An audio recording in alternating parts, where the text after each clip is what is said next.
Good morning, Muscatine, and welcome to the week of erratic spring break weather. Yesterday, my son and a bunch of his friends were playing out in a driveway with their shirts off, or actually I should say on their heads, playing basketball. In 50 degree, 45 degree weather, I don't know what it was. It's not spring break. I'm looking outside right now. It's gray and nasty. It looks like the December that's been on my mind for the last 2.5 months. But I will tell you this, my friends over at Starbucks brought me Miss Youngbauer, wonderful, wonderful woman. Come say hi to her. It's like, Chris, you look like you need to pick me up. And so she said, you want to try the new spring break refresher? And I'm like, well, sure. And I don't like strawberry, folks, I'm telling you. But strawberry, mango, raspberry, a whole bunch of other stuff. But it's the refreshers. It's actually super good. So if you need to break this gray monotony craziness that's out there, stop in and see them, get a refresher, you'll be set. Couple of cool things coming up. One I want to touch on real quick is tonight is Dr. Saga's third Dementia Series presentation. It is at a different location tonight. It's not at Musser Public Library where the first two were. It's actually at the Muscatine Community School District office out on Mulberry, right there by Tipton Road. So it's tonight. We will be broadcasting it live like always.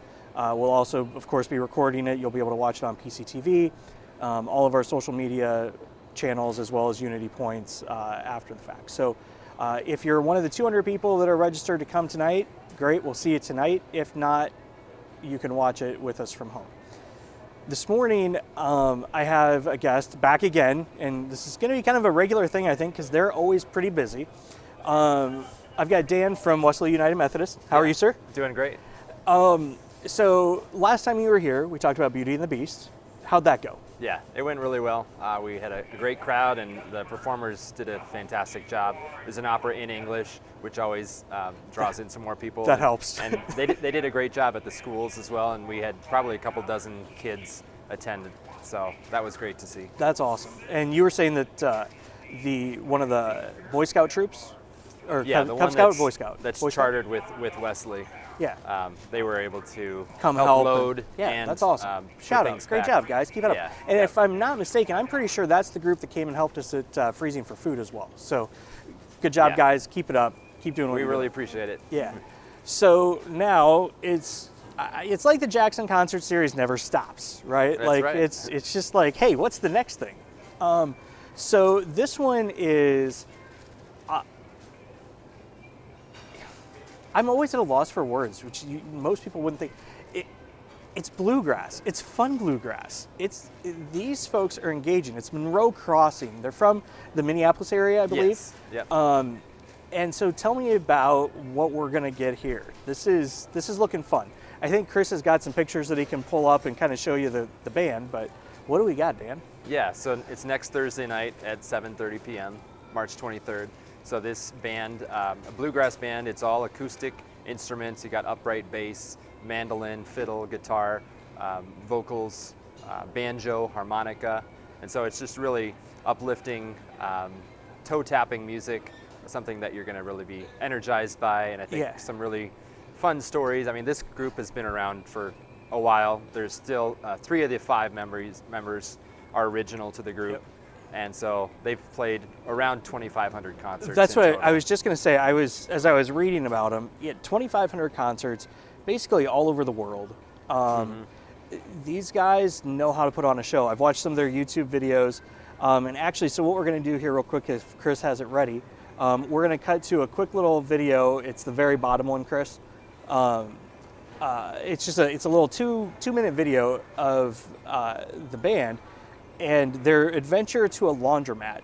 I don't know what inspired them, but Chris, could you roll that? And you guys are going to see what we're going to have next week. Anyways, we're looking for a laundromat. We found one called the Tiki, the Thatch Hut Laundromat. And we did what everybody does, I assume, when you go to a laundromat. After you put in your clothes in the washer, we get out our instruments and play bluegrass music.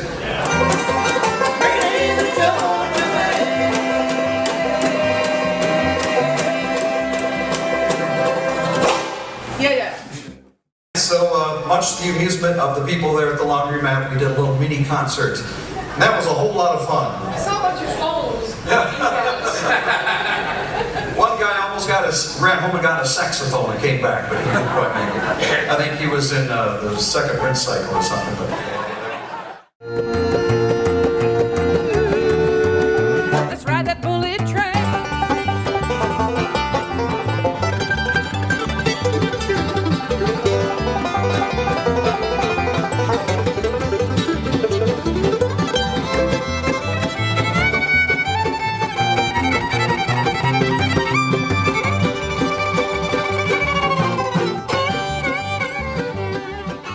It's really bluegrass that has a lot of the traditional values, but also a lot of the modern elements that are blended together just magnificently to make a beautiful chorus. Yeah, we love it. We love them. We had a great time. You'll always be home sweet home to me. Good old Rocky Top, Tennessee. Rocky Top, Tennessee. Once two strangers come down Rocky Top looking for a moonshine still. Strangers ain't So, if that didn't get your toes tapping, I'm always telling people when it comes to music, I can't clap in rhythm, right? Like, it might as well be triple ancient Greek to me. I love it and I enjoy it, but participating in it is not a Chris thing. But man, these guys kind of go a little bit across the gamut. I mean, inside that bluegrass thing, like you can't help but like just start bouncing along with them, which I think is kind of the point. But what else? So there'll be like some classic bluegrass. What all are they gonna perform for us? Yeah, so I mean, some of the classic bluegrass would be like Little Maggie or Uncle Pen. Also bluegrass gospel. They're known for a gospel, bluegrass gospel mass that they performed, and actually a lot of people from the Civic Chorale performed with them at Carnegie Hall back in 2014. So there is some I history saw here a as video well. of that, and that is, I watched a little bit of it. It is a impactful performance. You know it when you've watched it. Yeah, and so they've also got original bluegrass as well. So just, a whole wide spectrum of songs. So, quiz time. What's the difference between like original bluegrass, classic? Do you know? Or are you going to learn with us? I mean, they made the songs themselves. Oh, original, like, oh They're yeah, not gotcha. covering other people's music. Okay, I was going to say, I was like, I don't know what that difference is. See, again, this is why I can't even clap in rhythm, right? Like, so these guys have released like 17 albums. What does it mean for you guys? As you know, you guys have already started working on next year and almost have it done. But as you guys go through this process, how does it make you guys feel to land groups and performances like this for Muscatine? I mean, that's got to just be like heartwarming almost. Yeah, I mean, it's so exciting to have, this is one of the best bluegrass bands like in the world right now, to have them come to Muscatine to give a free concert. Remember, these Jackson concerts are always free. Yeah. And it's just, so exciting, and we hope all of you come out and enjoy it. Well, and the one other thing that I like about what you guys do with the Jackson Concert Series, and this seems kind of counterintuitive, but most of them aren't on like a classic Friday or Saturday night, right? They're like, this one's a Thursday night, right? So you guys have done a great job of like not overbooking a calendar for Muscatine, and I personally appreciate that because it helps people be able to engage in more stuff, right? So, this is a Thursday night, who's doing anything on Thursday night? I mean, you're probably sitting at home doing nothing, right? So swing out, and I know like there's been a couple that have been in the afternoon over the years, and that's awesome. And the way the Jackson Concert Series works is you guys were left essentially like in an endowment, right? Yes. And you guys use that to pull all this stuff off, and it's great to see, and it's always a variety. Like if we look at like the upcoming concerts, the one that I love these. I love handbells. I don't know why, but this April you've got the Riverbend Bronze Handball Ensemble coming. Yes, April 29th at 2 p.m. It's kind of the Quad Cities' premier handbell ensemble, Riverbend Bronze.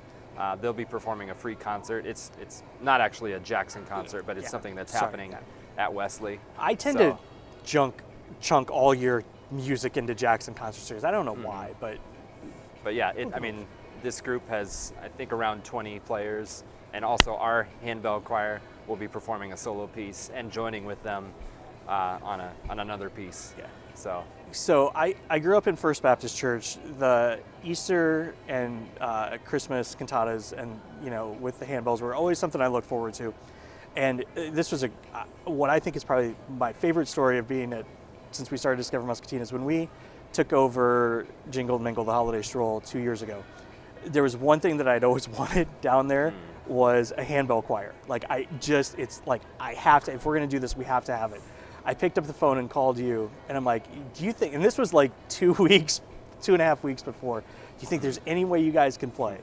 And you guys pulled it off. You were at the History and Industry Center, and you were back last year, and I'm gonna put them on the spot right now. You're gonna be back next year, right? Yeah, we will. Awesome. Yeah. So handbells are a thing for me. I don't know why you folks are just going on that ride with me. Just accept it. Then in May, we've got Martha Redbone. What's special about Martha? I'm still kind of researching her, but she's a Native American and African American songwriter. So it's part of the Quad City Visiting Artist series. Oh, gotcha. So this is going to be a 2:30 p.m. concert. Oh, that's about 45 minutes or so on May 11th, Thursday, May 11th. Awesome. And I'm sure you'll be here again before then to tell us more about that. Yep. And then later in July, the end of July, we've got Josh Duffy, the percussionist from the Quad Cities. Yeah, he's phenomenal. If you've not heard him solo during one of the pieces that he's playing with his band, you just really got to hear that to believe it. He's going to be playing music from Duke Ellington and Count Basie, July 31st at 7:30 p.m. And we had a great crowd last year, and it's just a lot of fun. Well, and again, this guy is known all over the world. He's from the Quad Cities, which, okay, that's local enough. You know what I mean? When it comes to world-renowned functions, I think 20 miles away, we can still call that local, right? Yeah. Because we are kind of a part of the Quad City metro area, a little bit of a stretch, but so it's great to see people that are from this area doing great things, and then still being able to come back here and perform, and let us enjoy what it is they do all over. Yeah, he actually gets to play with the Muscatine Symphony Orchestra quite a bit. Oh. As their principal percussionist. Oh, yeah, I know. Okay, I know who that is now. Mm-hmm. Yep. It all just clicked. Don't you guys just love it when it looks like I actually caught on to something? So let's swing back to the bluegrass folks. Yeah.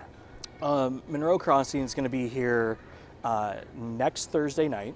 Okay, so you've got some time to get it on your calendar. It's 7:30. It's free. Again, we'll mention that you don't have to have tickets. You don't have to reserve a spot. You just come down, and then Wesley is the one on the corner of Iowa and 4th. Yep. The gray one, right? Mm-hmm. With the big parking lot out back where you can park. Yeah, 400 Iowa Avenue. Yep, 400. So there's plenty of parking, easy access.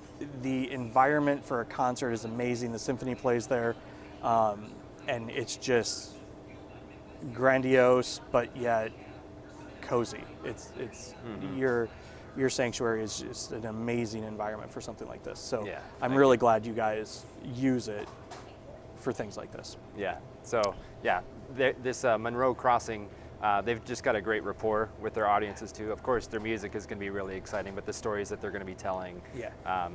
Yeah. Well, and watch some videos. Just type in Monroe Crossing into YouTube, and these people, and I would think it kind of goes with bluegrass, right? They interact with the audience well. They can put on a show. It's not just, oh, hey, listen to this music. They're engaging. They're people, Yep. so to speak, right? So definitely make sure you stop out and see that next Thursday night. Dan, is there anything else that you want to toss on there? Well, looking ahead to November, we've got the Singing Contractors coming on November 3rd. It's a Friday night at 7:30 p.m. What's that? It's two guys who are contractors, and they love to sing and have really big voices and a band that will back them up. That's awesome. And then November 30th, we're going to have a Celtic Christmas. Irish music and storytelling and dancing and things like Awesome. that. So, and see, this is the thing I like. Dan's so prepared. He's got like 6 months of stuff here ready to talk about. And what I know is now I'm going to be sitting here going, okay, I've got to hear about these contractor guys. So the next time he's on, we're going to quiz him about the contractor guys. Don't worry, I got you. Because this stuff, just like I said, it just keeps coming, right? Yeah. So anything else? I'll just come on out to Monroe Crossing next Awesome. Thursday night Yep. at 7:30 p.m., March 23rd. We'll see you there. Thanks for coming on. Yeah, and thank you. Muscatine, we will see you tomorrow.